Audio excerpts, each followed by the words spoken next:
VOA Afrique. Jacques Aristide dans la capitale américaine, ravi de vous retrouver pour un nouveau numéro du Washington Forum. Plein feu cette semaine sur le procès d'Hissène Habré au Sénégal.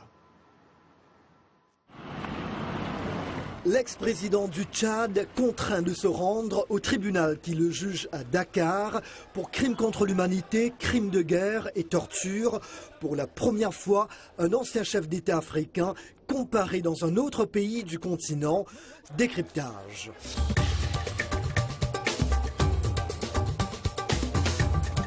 Washington Forum. Le procès Habré sera-t-il exemplaire? Bienvenue et mille merci pour votre fidélité à Washington Forum.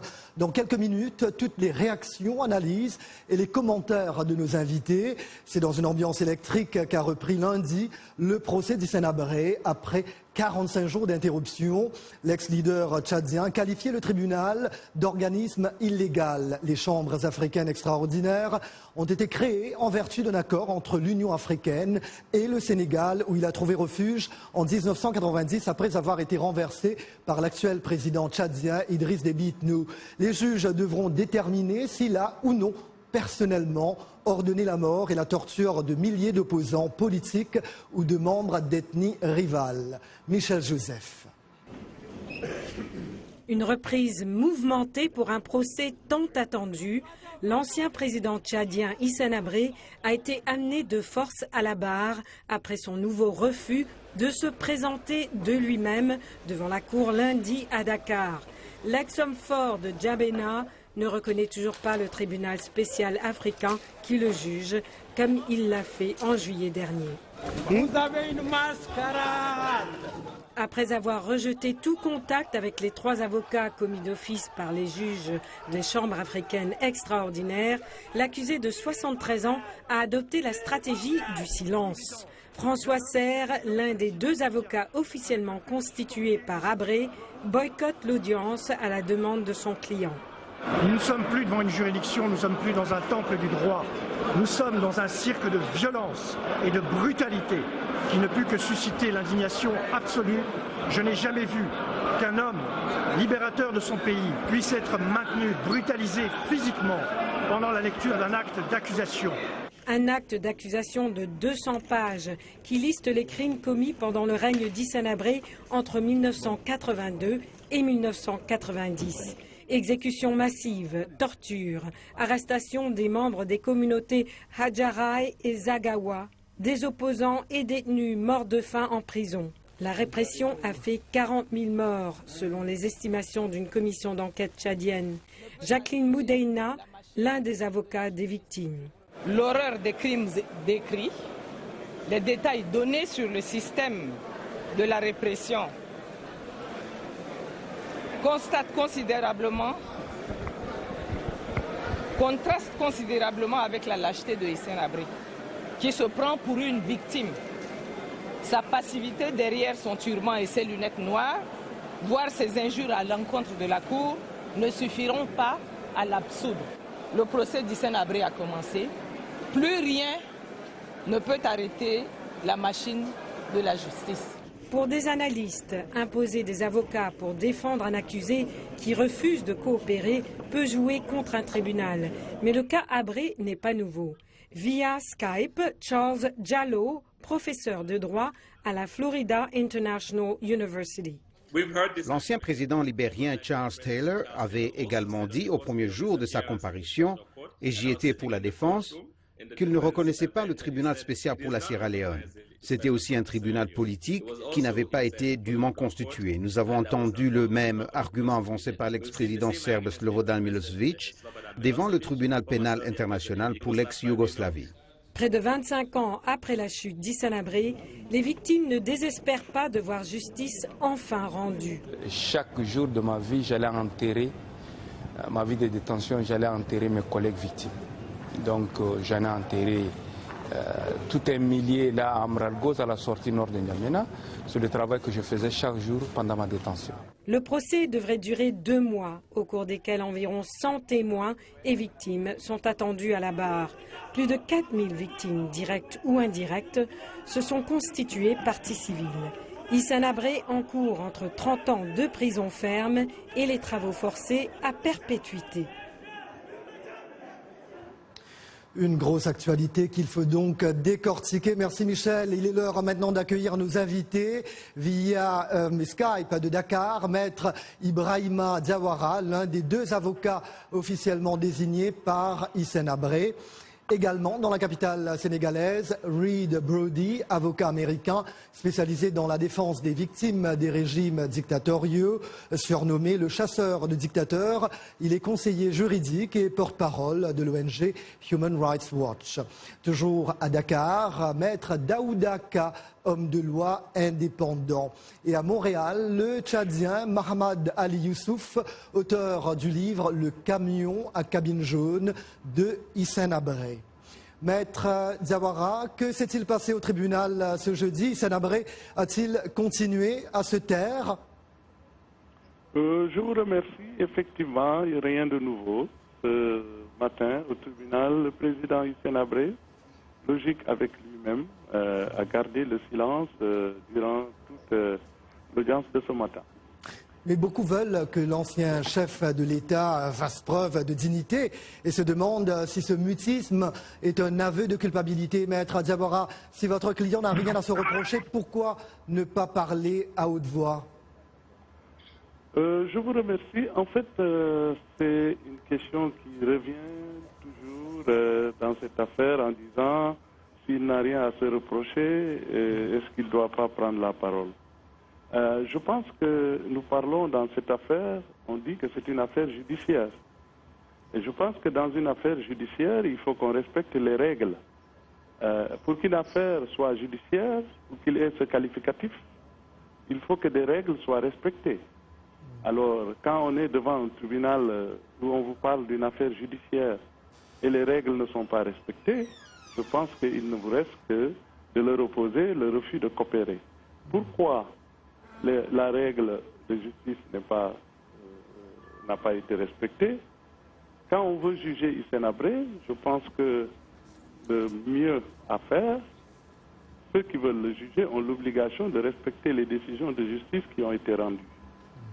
Nous avons une décision de justice qui a été rendue par la CEDEAO qui disait au Sénégal, le mandat de l'Union africaine dont vous vous prévalez pour juger Hissène Habré n'est pas légal et illégal parce que l'Union africaine n'est pas une institution qui a dans ses objectifs et ses buts de s'immiscer dans une affaire judiciaire.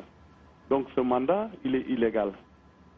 Malheureusement, ceux qui ont décidé de juger le président Hissène Habré, nonobstant cet arrêt qui a été rendu par la CEDEAO, où les partis étaient le président Hissène Habré et l'État du Sénégal, en violation de cet arrêt, l'État du Sénégal est allé appeler l'Union africaine pour mettre en place les chambres africaines extraordinaires pour juger le président Hissène Habré, alors qu'on lui avait déjà dit le mandat que vous évoquez en ce qui concerne l'Union africaine n'a pas à jouer un rôle dans une affaire judiciaire. Oui, ça ce sont des règles, maître. Je suis désolé de vous interrompre, ce sont des règles. Mais les parties civiles ont le droit de savoir ce qu'il a fait ou ce qu'il n'a pas fait. Donc il faut bien qu'à un moment, il parle. Oui, personne ne dit non. Mais quand on dit que c'est une affaire judiciaire, il faut qu'on prenne la peine de respecter les règles qui se passent dans toutes les justices du monde. Il y a des justices de juridiction pénale internationale. Eh bien, quand on veut faire une affaire judiciaire, il faut qu'on commence par respecter les règles qui permettent qu'une affaire soit qualifiée d'affaire judiciaire.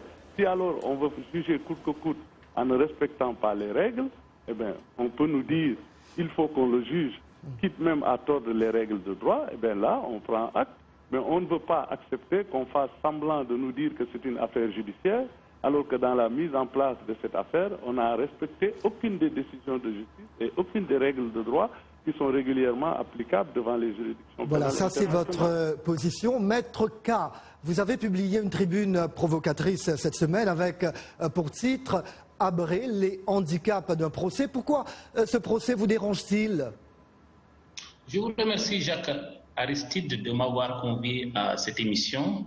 Je suis un défenseur des droits de l'homme. Je suis partisan de l'état de droit, protecteur des droits et libertés de tous les citoyens. J'ai relevé un certain nombre de manquements qui m'ont gêné et qui m'ont poussé à écrire cet article-là que j'ai fait publier et qui a été favorablement accueilli par beaucoup de personnes. J'ai relevé, monsieur Jacques Aristide, deux choses. D'abord, ce qui me gêne, c'est que le Sénégal ait organisé ce procès.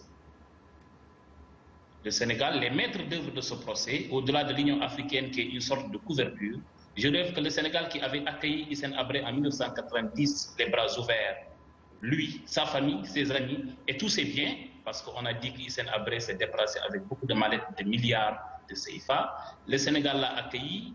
Pendant tout ce temps, Habré est devenu presque sénégalais. Il a 2 maisons, il a pris une femme au Sénégal, il a des enfants qui sont aujourd'hui majeurs. Et on se réveille un beau jour et le Sénégal s'était même déclaré incompétent pour juger Habré dans le cadre d'une décision de justice qui a été rendue.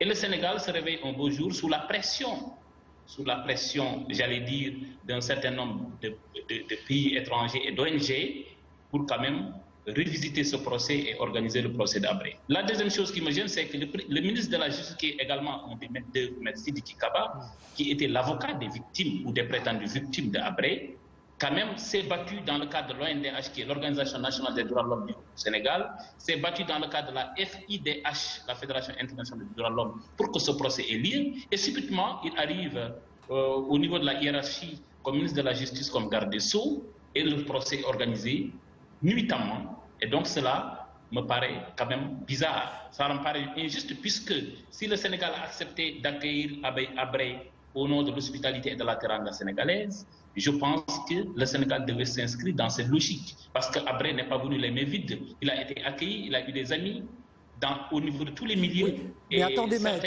attendez.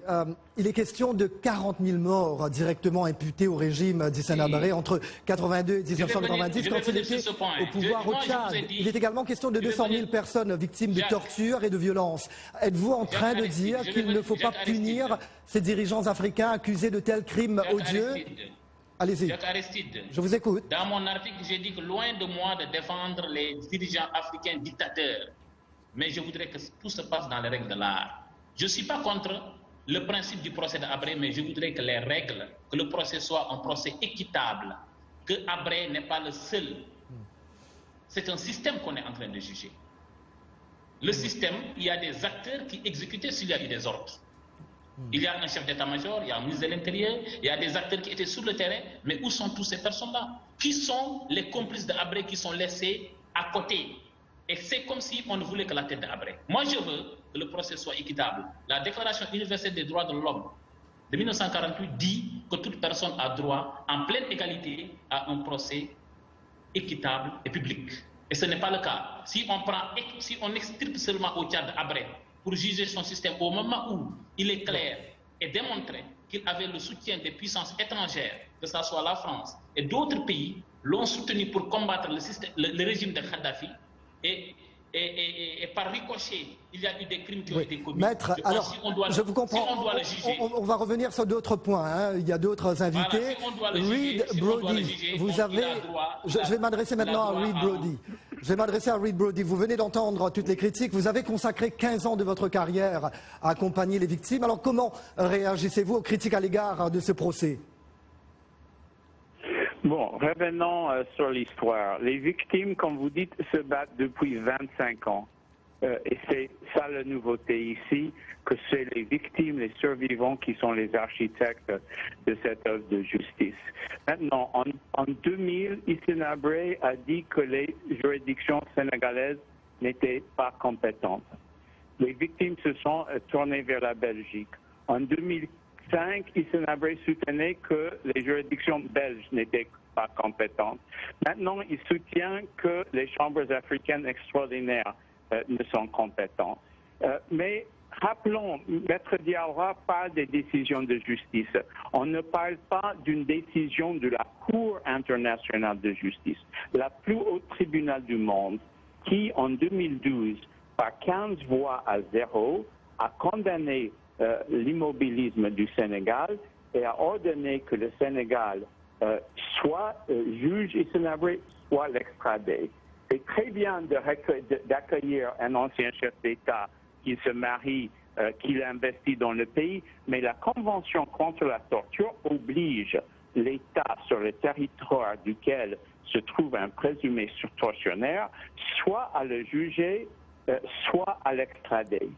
Le Sénégal de Macky Sall, que je salue l'engagement en faveur de la justice, a décidé, après la décision de la Cour internationale de justice, d'opter pour le juger au Sénégal au lieu de l'extrader en Belgique, et nous saluons ce choix. Maintenant, que Hissène Habré soit seul à la barre, c'est en droit pénal international, il n'y a rien de plus habituel. Slobodan Milosevic était seul à la barre. Charles Taylor, dont on a parlé tout à l'heure, il était seul à la barre. Pinochet aurait été seul à la barre. Laurent Gbagbo serait peut-être avec une autre personne. Donc, en droit pénal international, les tribunaux, normalement, jugent celui ou ceux qui ont le plus de responsabilités. Reed Brody, votre propre organisation, Human Rights Watch, a accusé les États-Unis et la France d'avoir soutenu Habré, le considérant comme un rempart contre la Libye de Mouammar Kadhafi, qui avait des visées expansionnistes sur le nord du Tchad. De leur côté, les avocats de Habré affirment que l'actuel gouvernement tchadien d'Idriss Déby Itno est derrière les efforts visant à poursuivre Habré. La question, vous venez de l'entendre, si ce n'est que le procès d'un homme, ne s'agit-il pas d'une parodie de justice, une honte, comme Habré l'a qualifié? De nouveau, c'est Hissène Habré qui était le chef de l'État. C'est Hissène Habré qui a créé et mis sous son propre autorité la police politique de la DDS, qui ne rendait compte qu'à lui. C'est ce DDS dont les archives que nous avons retrouvées détaillent comment la répression a été exécutée. Rien que dans la tranche des documents que nous avons trouvés, il y a les noms de 1208 personnes qui sont exécutées, de 12 341 personnes victimes de torture ou d'arrestation arbitraire. Et plus important, ces documents montrent qu'il y a même l'écriture de Hissène Habré sur quelques-uns de ces documents où il dit il n'est pas question que que le CICR, que la Croix-Rouge soigne des prisonniers. Des choses comme ça. Donc, Hissène Habré, il était constamment tenu au courant des agissements. Le fait qu'un autre, même Idriss Déby, si Maître Diawara veut organiser le procès d'Idriss Déby, c'en est une autre chose. Mais pour le moment, on juge la personne pour que l'homme soit traduit. Avoir le plus de responsabilité. On a compris votre point. Je vais parler à quelqu'un. Le temps passe très vite. Je vais vous demander d'être précis, concis. Mahamat Ali, vous, que reprochez-vous à votre ancien président, rapidement? D'abord, moi je suis Goran, de même famille qu'Hissène Habré. Et les autres ethnies du Tchad croyaient que Hissène a exécuté et tué les autres ethnies, par exemple les Agawa et les Hegaray, alors qu'avant de prendre le pouvoir, à une semaine de prendre le pouvoir, il a passé par ma ville natale, Moussoro, qui se situe entre sa région, la Grande BT, et le capital N'Djamena. Donc il avait arrêté 75 personnes, il a exécuté, il a enfermé dans un premier temps à Moussoro, pendant 7 ans il résidait à Moussoro. Donc il a enfermé ces 75, ça fait plus de 75, ça fait 200 personnes, et une partie il a envoyé à Béché. Et l'épisode, le camion à cabine jaune, il a été escorté par la police et la gendarmerie. Il a envoyé dans le désert, à BT, il a exécuté au bout portant. Parmi ces victimes, il y avait 2 survivants qui nous ont raconté. Moi, j'étais un jeune enfant à 13 ans quand Hissène Habré est venu à Moussoro, dans ma ville Moussoro. Elle a résidé au niveau de STDZ. Et je me rappelle de cette massacre où il a commis quand je suis revenu ici à Montréal. Donc, j'ai commencé à... Témoignage poignant que vous racontez dans votre livre. Je vous prie de rester avec nous. À venir, les commentaires à Facebook avant de retrouver nos invités. Washington Forum, la seconde partie après une courte pause.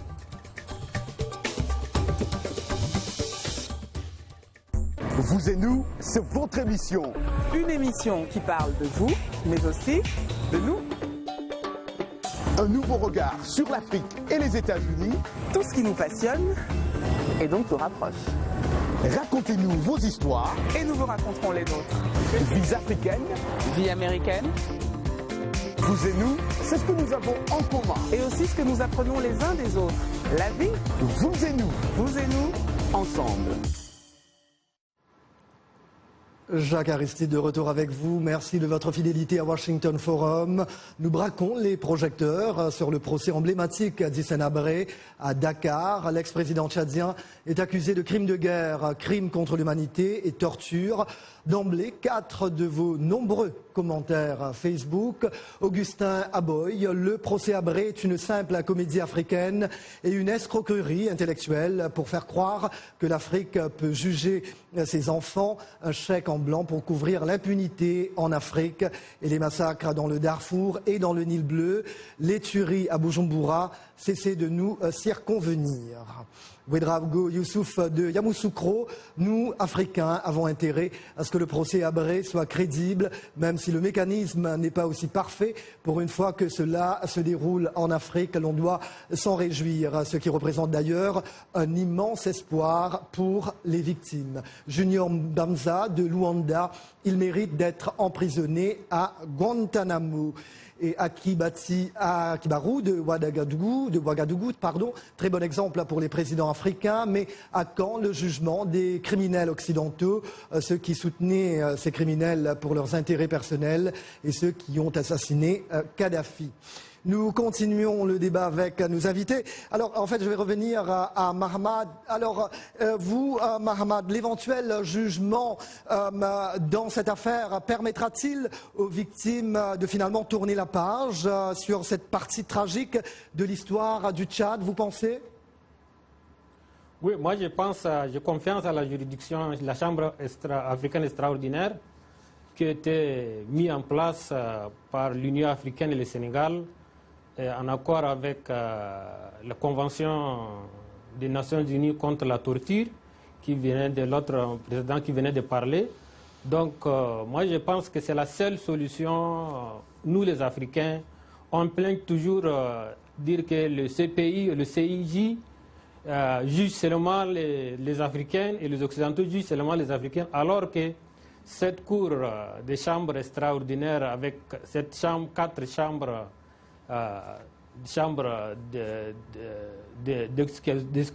quatre chambres, donc va permettre à l'Afrique de juger ces criminels, et comme l'autre maître avait dit, que les autres criminels vont aussi venir, on va les juger un à un, et c'est comme ça qu'on sera responsable. On est africain, on est capable, on a la compétence juridique à notre sol, au lieu d'envoyer les Africains dans d'autres pays occidentaux et les juger de leur façon. Alors, je vais m'adresser à Reed Brody. Quel impact le silence que maintient en ce moment Hissène Habré, quel impact cela peut-il avoir sur ce procès qui devrait prendre fin le 30 octobre?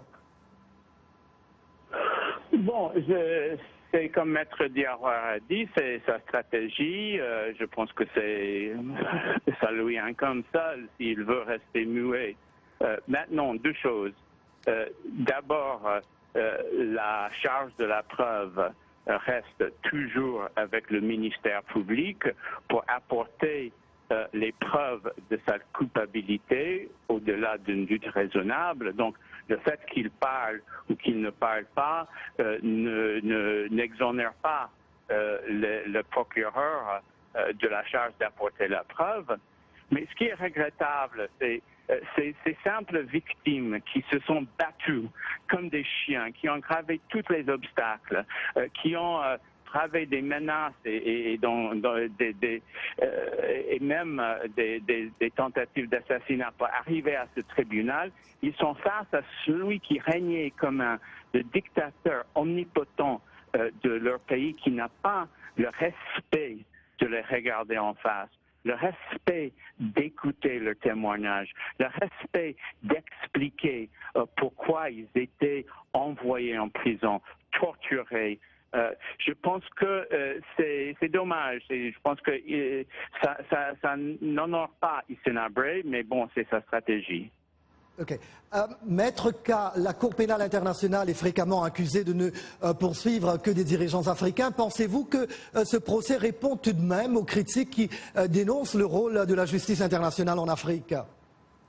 Je voudrais dire d'abord, j'aimerais bien entendre Rémi Broudi dire que nous allons nous battre avec le même combat pour que tous les acteurs vivants qui ont participé à la commission de ces crimes et de ces tortures soient jugés au même titre qu'Habré. Je suis désolé, je ne l'entends pas sur ce point. J'insiste et persiste en disant que c'est comme si c'est la tête d'Habré qui leur intéressait, alors qu'il s'agit d'un système. Il y a des acteurs qui sont là, connus, et qui sont en train de tout faire. Et pour vous montrer, M.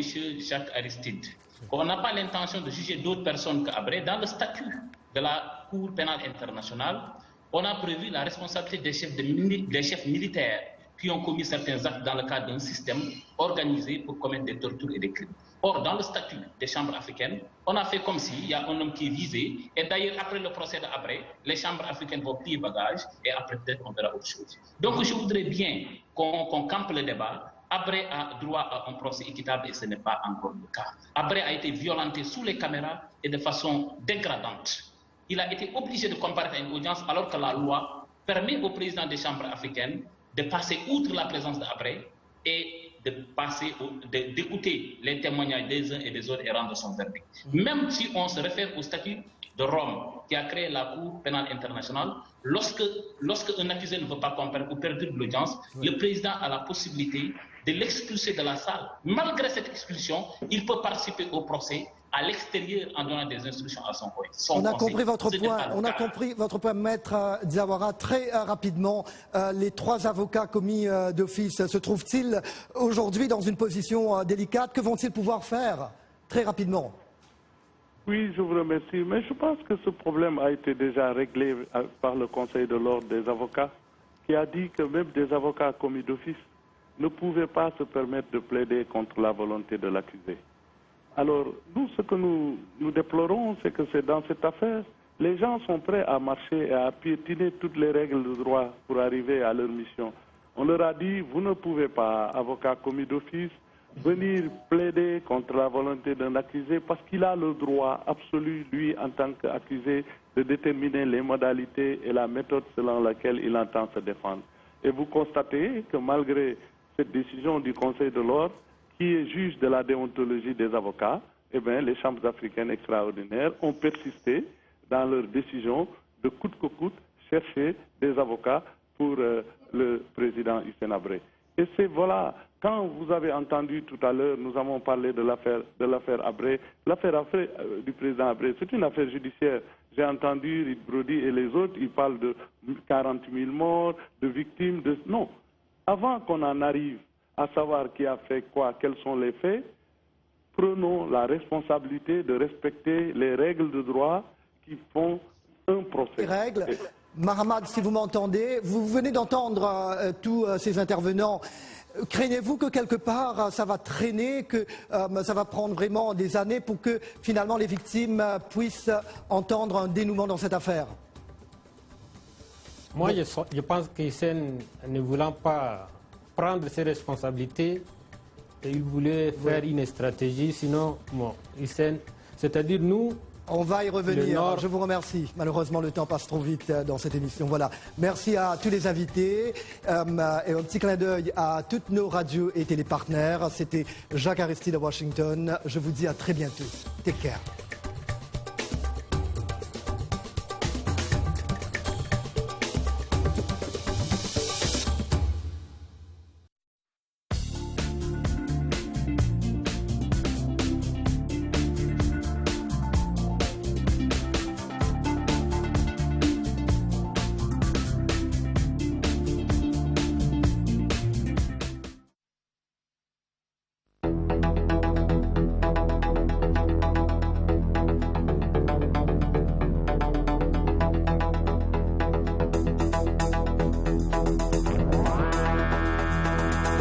exit now.